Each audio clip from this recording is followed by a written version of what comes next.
രേവന്ത് റെഡ്ഡി എന്ന തെലങ്കാനയുടെ മുഖ്യമന്ത്രിക്ക് 100 മാർക്ക് കൊടുത്തിരിക്കുകയാണ് തെലങ്കാനയുടെ ഗവർണറായ തമിഴ്സൈ സൗന്ദരരാജൻ.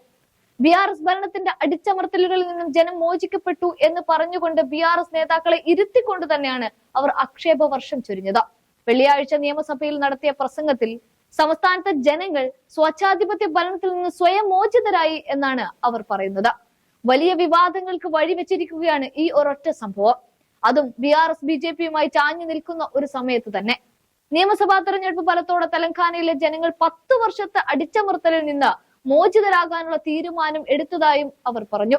സ്വച്ഛാധിപത്യ ഭരണത്തിൽ നിന്നും സ്വച്ഛാധിപത്യ പ്രവണതകളിൽ നിന്നും തെലങ്കാന മോചിതമായിരിക്കുന്നു.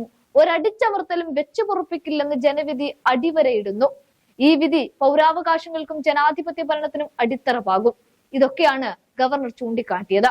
ശേഷം 10 വർഷത്തിന് ശേഷം ജനങ്ങളുടെ തീരുമാനത്തെ അഭിനന്ദിക്കുന്നു എന്ന് പറഞ്ഞ ഗവർണർക്ക് നേരെ വിവാദ കൊടി ഉയർത്തി ഇപ്പോഴത്തെ പ്രതിപക്ഷം പാഞ്ഞെടുക്കുകയായിരുന്നു. മുൻപ് കെ ചന്ദ്രശേഖർ റാവു മുഖ്യമന്ത്രിയുമായിരിക്കെ തന്നെ ഗവർണറും സർക്കാരും തമ്മിലുള്ള പോരാട്ടം ശക്തമായിരുന്നു. ഇതിന് തുടർച്ചയാണ് ഭരണം മാറിയിട്ട് മുൻ സർക്കാരിനെതിരെ കടുത്ത ഭാഷയിൽ ഗവർണർ വിമർശനം ഉന്നയിക്കുന്നത്.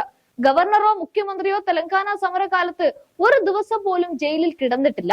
രണ്ടുപേരും ഒരു ലാത്തിയടിയോ കണ്ണീർ വാതക ഷെല്ലോ നേരിട്ടിട്ടില്ല.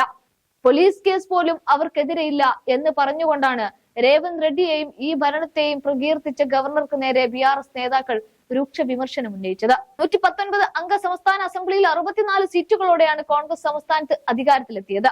ഭരണകക്ഷിയായ ബിആർഎസിന് പക്ഷേ പ്രതീക്ഷിച്ച നേട്ടം കൈവരിക്കാനായില്ല. ചരിത്രത്തിൽ ആദ്യമായാണ് കോൺഗ്രസ് തെലങ്കാനയിൽ അധികാരം പിടിച്ചെടുക്കുന്നത്.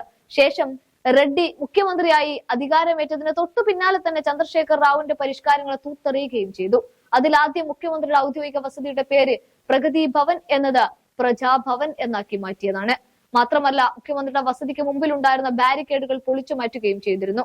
ഇക്കാര്യം ഉൾപ്പെടെ ഗവർണർ കഴിഞ്ഞ ദിവസം തന്റെ പ്രസംഗത്തിൽ സൂചിപ്പിച്ചുകൊണ്ടാണ് കോൺഗ്രസ് ഭരണത്തിന് കൈയടിച്ചുകൊണ്ട് രേവന്ത് റെഡ്ഡി എന്ന മുഖ്യന് 100ൽ 100 മാർക്കും നൽകിയത്.